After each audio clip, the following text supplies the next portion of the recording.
of 16 at stake, but a game against Brazil. Just watched Erling Haaland, Martin. He's urging the team to get up the field a bit. He really is. He's begging them to carry the ball further up the field so as he can maybe play some part in the game. At the moment, he's a bit of a spectator. Yes, sir. It's just sheer pressure.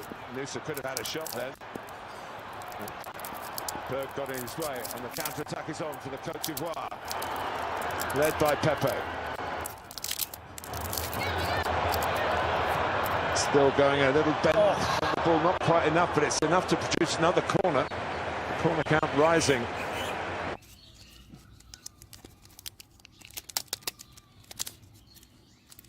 Away from its target.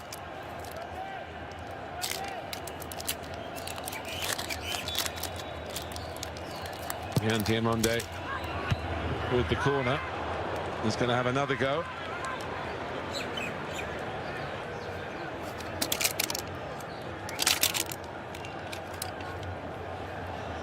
In the wars, but only momentarily.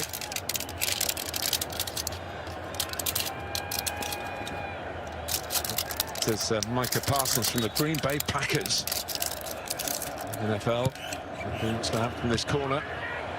And I think there's another touch for Erling Haaland, a clearing header. Diamonde involved again. And he is close to his mate Musa.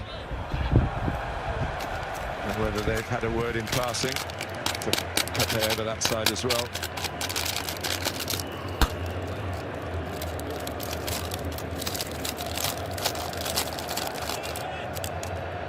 Well, you have to understand what's at stake here and how they, if you like, it's a war of attrition a little bit. The way the game unfolds, Martin, definitely. Look, it's,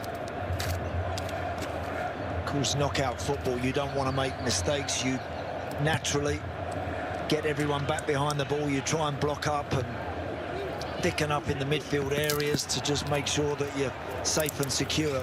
Takes a little bit of the ambition away sometimes, the longer the game goes on without a goal. We've seen in the other matches, as soon as we've had a goal, an instant reaction from their opponents to try and get back into it, but all the time it stays 0-0. It's the way that these knockout matches often pan out. Norway with some control, but not much room in which to exert that control, keeping the passing short. Bossing the centre circle, but they want to be, as Erling Haaland been gesturing, doing their business further up the pitch. They're not getting their best player involved. Well, certainly Côte d'Ivoire have had Yan Diamond and Pepe have had the ball at their feet, running at people, forcing corners, whipping a few crosses in. As of yet, Haaland is, I don't think, utilised quite enough. We'll see. That's got to change. His sell-off. Diamonde's away here. It's calculation on the Norway right. And it leads to another corner. Hegem having to go across, snuff out the danger. Just needed another option, I think, here, Yan Diamonde. Bonnie sort of runs in the gully for him a little bit, but from there, look, they don't really have anywhere to go. There's a lot of white shirts around the ball, so they'll settle for the corner.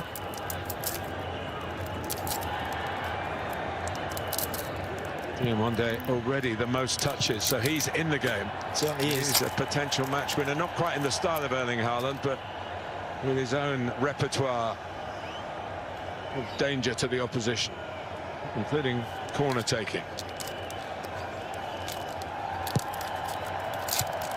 Bonnie lets it run, comes back his way again.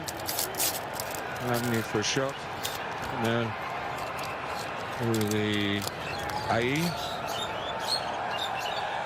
Working hard. He did well in the end. Did very well. Kessier also. Clever corner that, off the other side, Martin, when he hit that in. Yan Diamond hit it in really hard. Another short one here. No, with AE. Back to Kessier. It's a difficult one to hit. Agbadou, that'll go down as a shot on target, but it would be a bit of an exaggeration to call it that. No trouble for Nyland in score the Solbakken's goal. I think that the danger for Norway, they're waiting to go one down before they're going to really start perhaps playing a little bit more direct, playing over the top of the two central defenders, the Cote d'Ivoire defenders, to give Haaland a chase, give him a foot race with them, anything. But you know, you have these game plans where you want to make sure you're tight and you're secure. But if you're not careful, it's difficult to then all of a sudden switch it in the other direction if you go behind. So I think they need to get to half-time. Still a bit to do yet. And have a rethink about the way that they're going about this one. Sangare had a very good season with his English club, Nottingham Forest. No corner this time.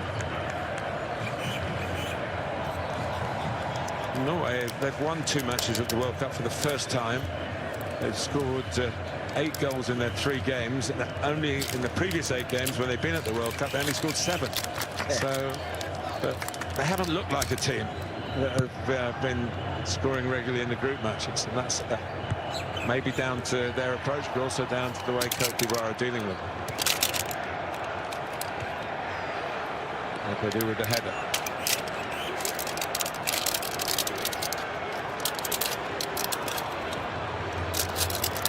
Sander Berg has hardly got into the game alongside Patrick Berg in there. It's a player who almost conducts it at walking pace. He's just looking at Ayer, hasn't given him the ball. Very popular member of the team, Berger. You don't often see him off the field without a smile on his face. Well, he might be smiling here if Norway can turn this incursion into the attacking third into something a bit more profitable, and Sørloth's done that. And it's a header on target from Erling Haaland again from a distance where it's going to be something very, very special, even for a very, very special player to score. Yeah, Sørloth doing really well actually, standing that one up, and he kind of has to take a couple of steps back there, Haaland, so therefore really difficult to generate the power. But another nice cross.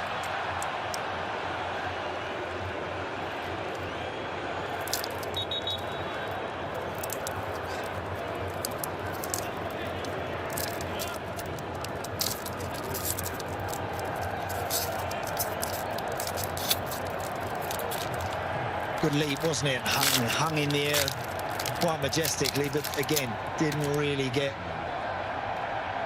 the sort of power that he needs.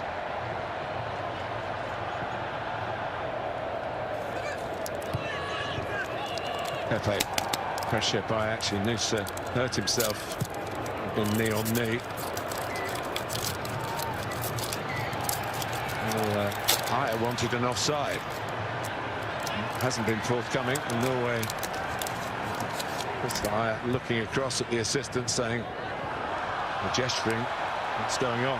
What's going on for Patrick Berg is a decent run and a clever pass under pressure. Noosa accelerating. Now can they get towards goal with Odegaard's left foot blocking 4-7 players for Cote d'Ivoire, plus the goalkeeper behind the ball. Sørloth, he's been playing like a jinky winger. He is, yeah. That's better though from Norway. Little injection of pace and just a little more intent from them. I think Noosa's naturally the most gifted at travelling with the ball, with it at his feet. He's the one that I think that can get him from halfway line to the edge of the box quicker than anybody else.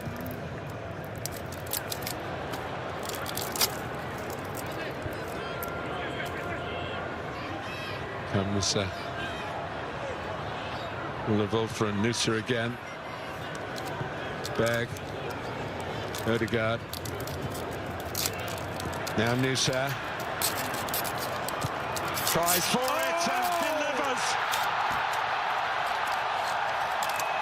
Well, by far the most outstanding piece of play Norway have produced in this tie. And it's given us a glorious opening goal in this stadium.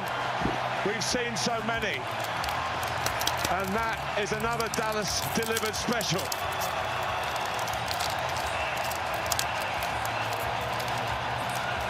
absolutely spot on from Antonio Nusa. What a goal. What a beautiful, beautiful strike. You know, when he first receives the ball, he's in a good area to maybe cross it, but he immediately gets into the box and then drops the shoulder, pulls it onto that right foot, and the temptation always there is to hit it hard, but you know what, he curls it, he shapes it beautifully into that far corner. Oh, that's a huge goal for Norway, because it's been a bit of a struggle up to now. He will tell you, the goal scorer, that he learned the game his way from Neymar, watching Neymar clips online. Well, now he's sharing a World Cup and he could be playing against him. That's a good point, Martin, but it actually was very reminiscent of a prime Neymar, the way that he stepped up there and drifted that in, but that's a big goal for Norway, that really is. That will, I think, settle them down massively going into the break. Now Cote d'Ivoire have just got to reassert themselves.